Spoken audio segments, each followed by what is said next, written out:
আসসালামু আলাইকুম, আপনারা সবাই কেমন আছেন? আলহামদুলিল্লাহ আমি ভালো আছি। আজকে রান্না করবো রুই মাছের ডিম, পেঁয়াজ দিয়ে ভুনা করবো, তাই দেখাবো আজকে। এখানে আমি প্রথমে পেঁয়াজ কুচি, অল্প পরিমাণে তেল, ভালো করে ভাজা ভাজা করে নেবে পেঁয়াজটাকে, হালকা ব্রাউন কালার করবো, বেশিক্ষণ জাল করবো না।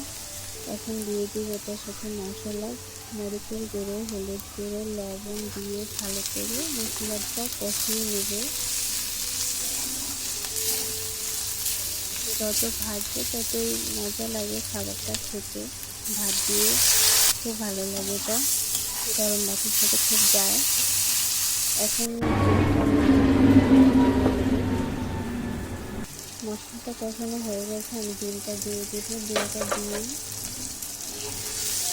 ভালো করে নেড়ে চেড়ে মশলার সাথে ভালো করে ডিমটা মিক্স করে নেব। মিক্স হয়ে গেলে অল্প পরিমাণে পানি দিয়ে দিব। পানি দিয়ে যতক্ষণ না পর্যন্ত সিদ্ধ হচ্ছে ততক্ষণ রান্না করব। ভালো করে কষিয়ে নেব পানি দিয়ে, ততক্ষণে ডিমটা সিদ্ধ হয়ে যাবে।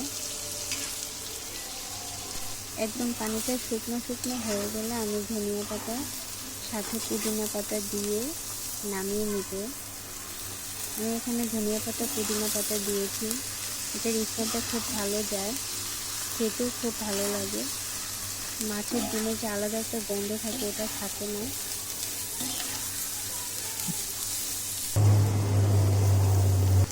দিয়ে দিতে কয়েকটা কাঁচামরিচ লাস্টে দিলে কাঁচামরিচের একটা স্মেল আসে, খুব ভালো লাগে এটার গ্রামটা। দেখুন বন্ধুরা, দেখতে কতটা সুন্দর হয়েছে। গরম ভাতের সাথে রুই মাছের ডিম ভুনা খেতে খুবই ভালো লাগে। আমার জন্য দোয়া করবেন। সবাই ভালো থাকবেন। আল্লাহ হাফেজ।